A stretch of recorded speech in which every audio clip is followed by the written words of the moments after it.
Hey everyone. Hey everyone. Welcome to F8. So today we're going to do something a little different. We're going to walk through our roadmap for the next 10 years. I think we can all underestimate just how much the world can change in 10 years. In a decade, video will look like as big of a shift in the way we all share and communicate as mobile has been. Messaging and private communication will unlock new platforms for accessing all kinds of different services.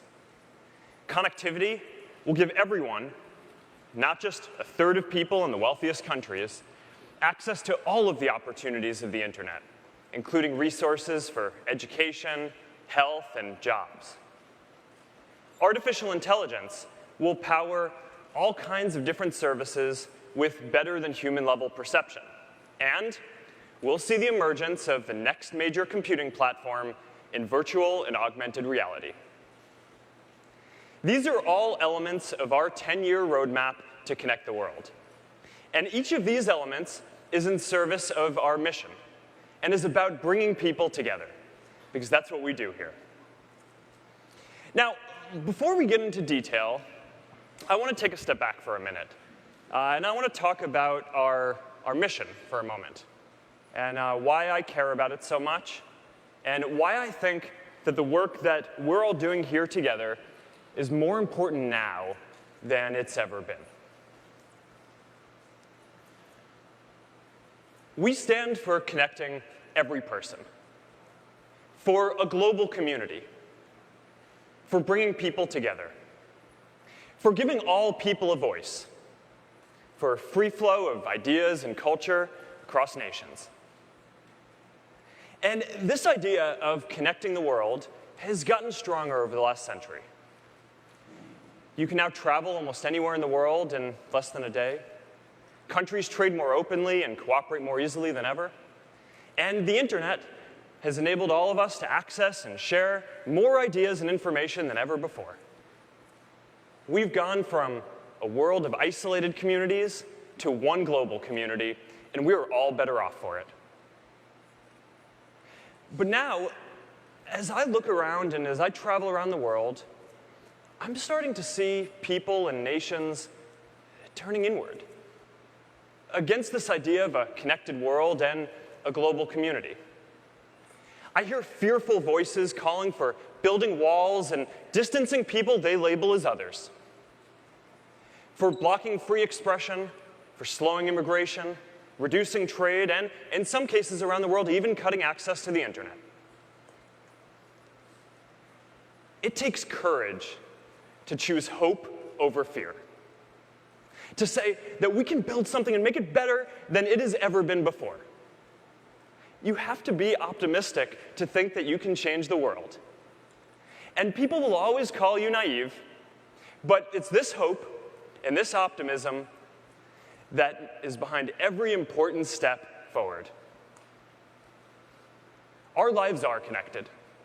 And whether we're welcoming a refugee fleeing war or an immigrant seeking new opportunity, whether we're coming together to fight global disease like Ebola or to address climate change, I hope that we have the courage to see that the path forward is to bring people together, not push people apart, to connect more, not less. We are one global community. The mother in India who wants to work so her family can have a better life. The father in the US who wants a cleaner planet for his children. The daughter in Sierra Leone who just needs basic health care and education so she can stay safe and reach her full potential. And that young boy in Syria who is doing the best he can with the cards he's been dealt to find a good path forward in the world. And we, sitting here today, are part of this community too.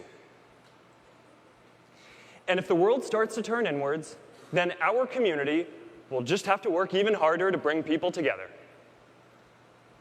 And that's why I think the work that we're all doing is so important. Because we can actually give more people a voice. Instead of building walls, we can help people build bridges. And instead of dividing people, we can help bring people together. We do it one connection at a time.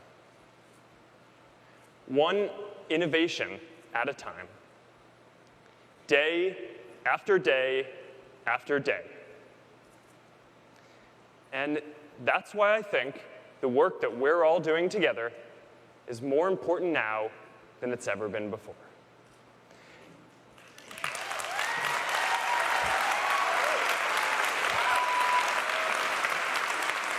Welcome to F8.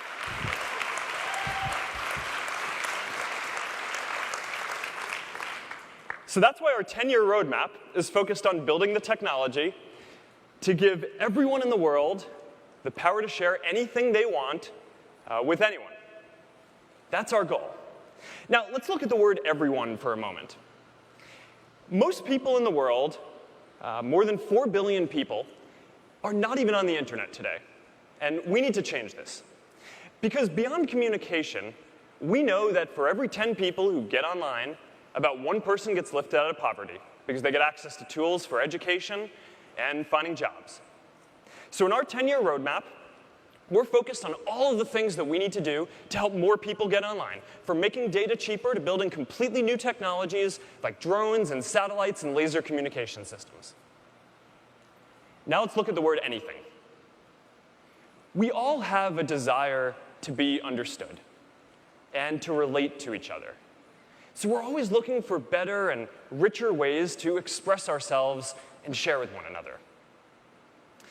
When I was a baby and I took my first steps, my parents wrote down the date in a baby book so that they could share it with their friends and family.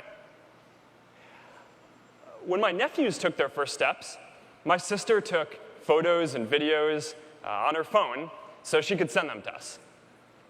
And when my daughter Max takes her first steps, hopefully later this year, I want to capture the whole scene, right, with a 360 video. So I can send it to my family and my friends, and they can go into VR and feel like they're actually right there in the living room with us. We're always trying to get closer to this purest form of capturing an idea or an experience. And then there's the third part, with anyone. Sometimes we just want to talk to one friend. Sometimes we want to hang out with a few friends. Sometimes we have something that we want to share with all our friends, or with all our coworkers, or with an entire community, like marathon runners or Golden State Warriors fans. And sometimes we want to share something with the whole world. So that's why we're developing a whole family of apps to create a world-class experience for all of the different groups of people that you want to share with. So this is the goal. Give everyone the power to share anything they want with anyone. And here's our 10-year roadmap to get there. Now, we have a playbook for building these services. First, we build a new technology that can help people share and connect in some new ways. Then we take that technology and we build it into a product that we think 1 billion or more people could use and benefit from. And then finally, once a product is at scale, we build a full ecosystem around that product of developers and businesses and partners. So our roadmap for the next 10 years has 3 horizons. We have a community and ecosystem today that we need to grow to reach many times its current scale to reach its full potential. We have several products that are already at scale with lots of people using them that we now need to build into full ecosystems with developers and businesses. And we have new technologies that we need to develop so they can be large-scale products in their own right. So let's start by talking about what we're building around our most developed ecosystem, the Facebook app and platform. Now, we launched Platform almost a decade ago. And since then, hundreds of thousands of developers, like all of you, have built millions of apps to connect more than 1 billion people. And our developer community building apps keeps growing. In the last year, it has grown 40%, with now more than 70% of developers and apps outside of the US. Our second largest community is in India, and Africa is growing incredibly quickly in our developer community. So today, you're going to hear about all of the new tools that we're announcing that will help you build, grow, and monetize your apps. And we're also going to talk about a lot of new infrastructure that we're open sourcing, from our data centers and all of the tools that we built to run that, to our mobile frameworks like React Native and tools like HHVM. So the Facebook platform keeps getting stronger. And of all the things we're going to talk about today, you can have a bigger impact building with these tools for the next few years than the other things that are not yet at scale. So now let's talk about the next 5 years and how we're going to build ecosystems around our products that are already starting to be used by lots of people. Now, one of the platforms that I'm most excited about is Messenger.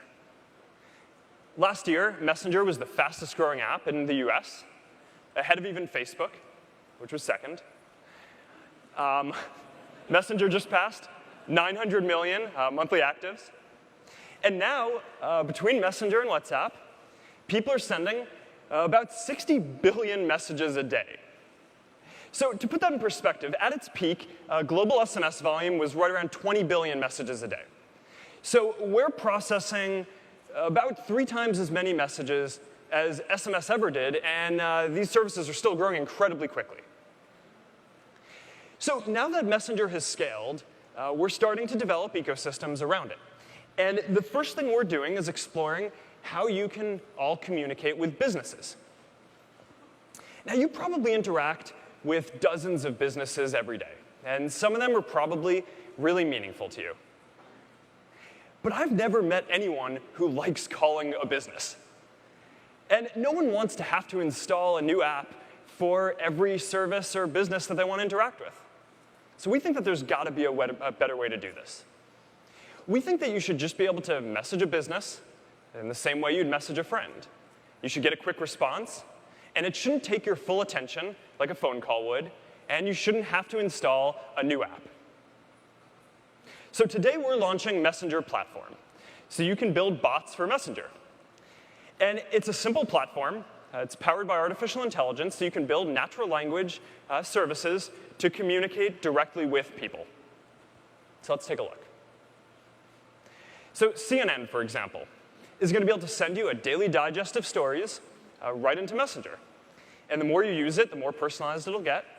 And if you want to learn about a specific topic, like, say, the Supreme Court nomination or the Zika virus, you just send a message, and it'll send you that information. Or take 1-800-Flowers. I love this one.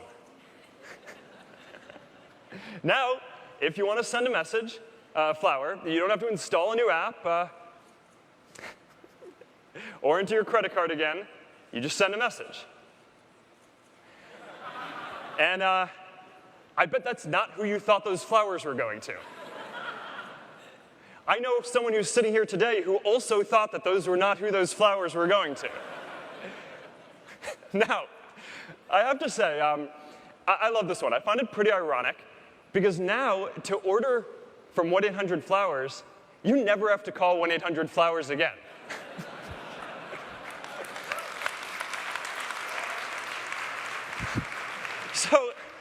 So Messenger is going to be the next big platform for sharing privately and for helping you connect with services in all kinds of new ways. And we're going to talk about this more in a second. All right. We're also at the beginning of a golden age of online video. And earlier this month, we opened up live video to everyone. And the response so far has been pretty amazing. People watch live videos longer, and they comment more than 10 times as much as on regular videos. People love going live because it's so unfiltered and personal, and you feel like you're just there hanging out with your friends. In a funny way, we've found that live takes some of the pressure off of having to find that perfect photo or video because everyone knows it's live, and it's not curated. Public figures love going live too, because they're getting huge audiences. We're seeing TV stars get bigger audiences on live than they get on their TV shows. So we're going to build this out. We're making it a prominent tab in the Facebook app where you can go see what your friends and other people around the world are doing live right now. Just the other week, I saw a live video of a woman with her young kids skiing down a hill. And it was just mesmerizing. I watched it for like a few minutes because I'm like, I really want to make sure these kids get down this hill. There's usually people who are playing music or dancing in there. And then every once in a while, there's something that's really important and special happening. Like a couple of days ago, a woman named Lena commented on one of my posts to tell me that when her mother was sick in the hospital, she streamed her wedding on live so her mother and her friends across the country could not only see it, but could be there with them. Now, that's pretty meaningful. So that's a preview of Live. And today we have a developer announcement around Live 2. We're opening up our Live API, so now you can build the ability to stream video to Facebook Live right into any device. Like, for example, this drone flying in from the back of the room. Come here, come here. DJI is one of our launch partners. And this little guy is going to be flying around and streaming F8 Live all day today. So say hi, everyone. Hey. All right, bye-bye, drone. All right. So we have Messenger Platform and Live. And these are two of the new ecosystems that we're going to focus on building out over the next 5 years to give everyone in the world the power to share anything they want with anyone. So that brings us to 10 years. Over the long term, we're focused on 3 major areas: connecting everyone to the internet, artificial intelligence to make services more intuitive and natural to use, and virtual and augmented reality to help us share and experience the world in a much richer way. So I want to start off by talking about connectivity. So right now, more than half of the world, more than 4 billion people, don't have access to the internet. And it turns out that there are 3 main reasons why people don't have access. The first is availability. You don't live near a network. That's about 1 billion people. The second is affordability. You live near a network, but you can't afford to use it. That's another 1 billion people. And the third reason, which is actually the biggest of all, is awareness, which is you do live near a network, and you can afford to use it, but you're not sure why you would want to spend some of your money on buying a data plan. And that's about another 2 billion people. So we're going to work on all of these different barriers. This is Aquila. It's a solar-powered plane that we've designed to beam down internet from the sky. And if you'd told me 12 years ago that one day Facebook was going to build a plane, I would have told you were crazy. But here we are. It has a wingspan wider than a 737, but it weighs less than a small car. It has solar panels on the whole width of the wings, so it can fly at about 60,000 feet in the air, which is about twice as high up as a normal commercial flight. And it can stay in the air beaming down internet for a few months at a time. All right, now check this out. This is an engine pod. This is one of them, to give you a sense of the scale. And this is, it's made of carbon fiber, so it's actually pretty light. There are, I think, about 8 of these on each plane, so we're going to end up building a lot of these for our fleet. All right. Now, in a few months, we're going to launch our first satellite into space to connect sub-Saharan Africa and people who don't have access to networks there. And tomorrow, you're going to hear about 2 powerful new systems we've built to improve connectivity on the ground in urban and rural areas. So we're really going at this problem from every possible angle. Now, then there's also affordability. And we can reduce people's data costs in two ways: use less data and make data cheaper. So to reduce data consumption, we've built a light framework for our apps. So now we can build apps that take about a quarter as much data as normal apps do. We've also open sourced a tool that I encourage you to check out called Augmented Traffic Control.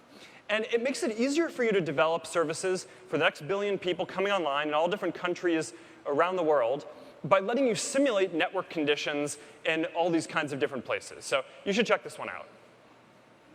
Now, to make data cheaper, we're building open source infra for telcos.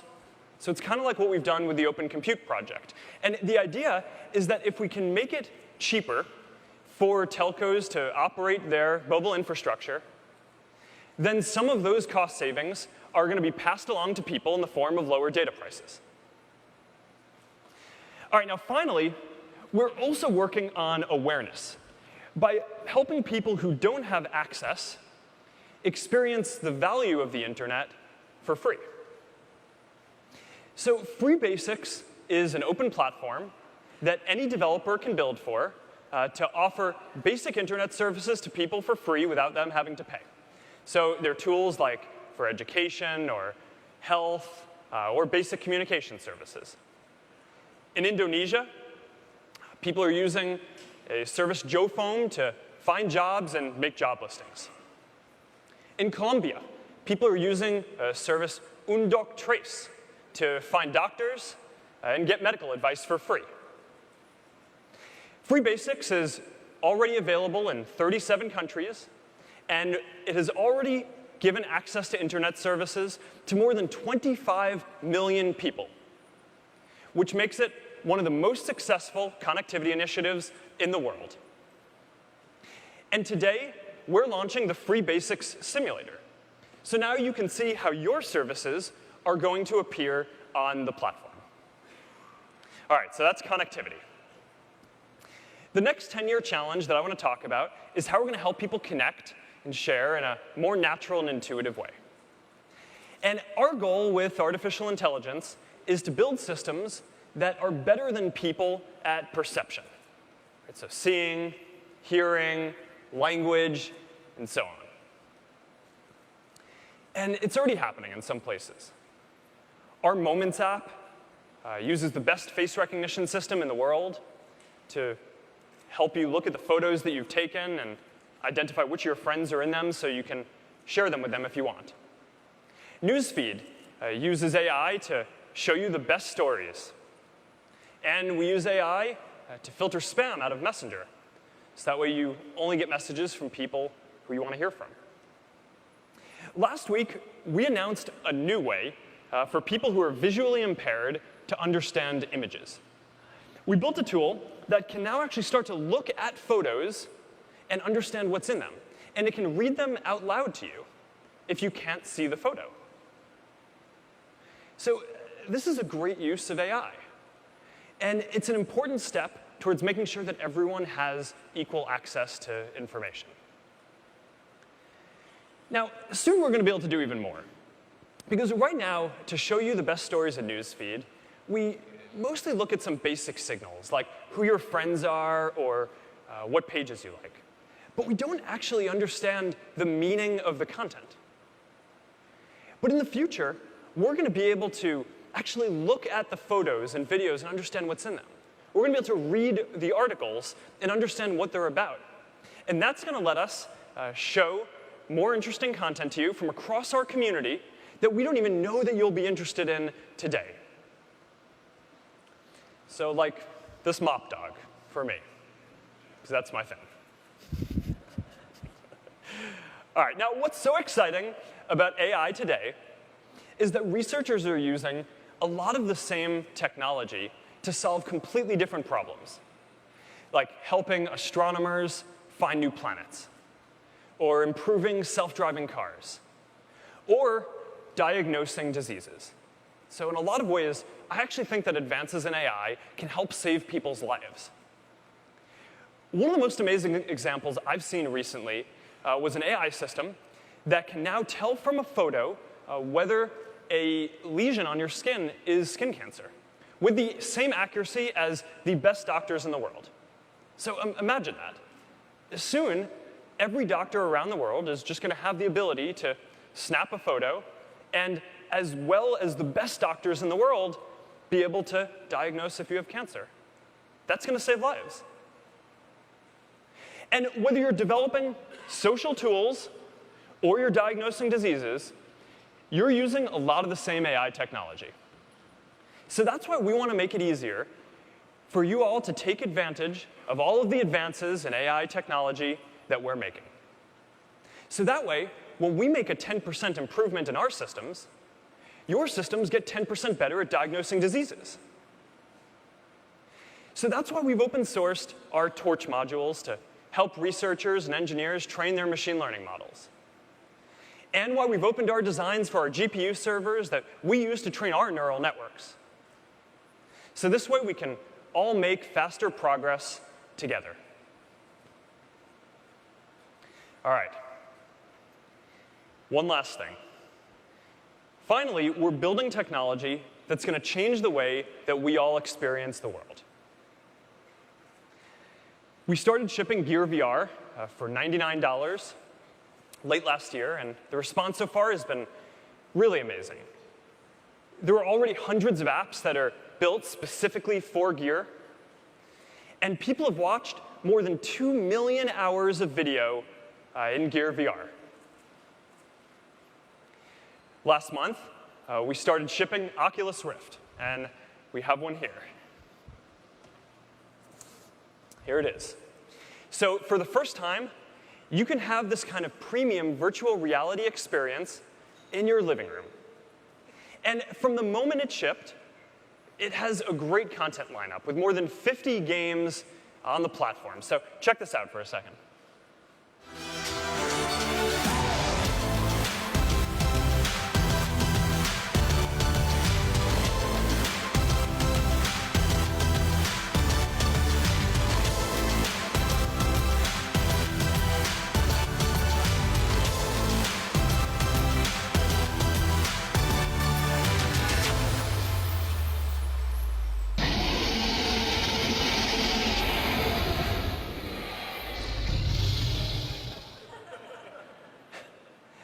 Later this year, we're going to release these touch controllers, which bring your hands into VR too. So instead of looking around and feeling like you're immersed, you will now also be able to modify the world, right? You'll be able to pick things up and give them to other people and interact. So it's going to add a whole new layer of immersion. And one reason why I think that this is also important is that for our mission is that we're working on a whole new set of social experience as well across all of these different VR platforms. So I think that virtual reality has the potential to be the most social platform because you actually feel like you're right there with another person. So check out this preview of a very early, very simple social experience that you can have. And keep in mind that these people are physically in completely different places, but they feel like they're there with each other, playing ping pong, shooting each other, making art, and just hanging out. And they feel like you're actually right there with a person. So this is a kind of social experience that you can't have on any existing platform today. And it's one of the reasons why we're so excited about this. Now, over the next 10 years, the form factor is just going to keep on getting smaller and smaller, and eventually we're going to have what looks like normal-looking glasses that can do both virtual and augmented reality. And augmented reality gives you the ability to see the world, but also to be able to overlay digital objects on top of that. So that means, today if I want to show my friends a photo, I pull out my phone and I have a small version of the photo. In the future, you'll be able to snap your fingers and pull out a photo and make it as big as you want, and with your AR glasses, you'll be able to show it to people, and they'll be able to see it. As a matter of fact, when we get to this world, a lot of things that we think about as physical objects today, like a TV for displaying an image, will actually just be $1 apps in an AR app store. So it's going to take a long time to make this work. But this is the vision, and this is what we're trying to get to over the next 10 years. Now, before we wrap up today, we have a surprise for you, which is that we want each of you to leave with your very own VR experience to take with you. So everyone here is going to get a Gear VR and a Samsung phone to power it.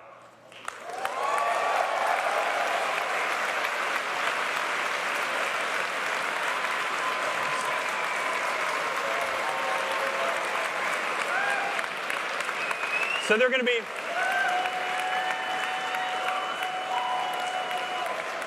I'm really looking forward to seeing what you guys do with this. And they're going to be ready to pick up later today by registration. All right.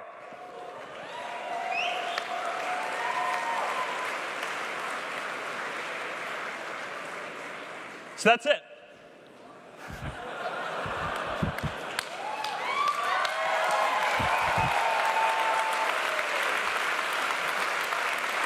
That's all we're doing. That's the roadmap for the next 10 years. We are building the technology to give everyone the power to share anything they want with anyone else. And everything we're doing is about building technology that brings people together. Because whether you just want to hang out with a few friends, or start a business, or help solve the world's problems, the path forward is to connect people.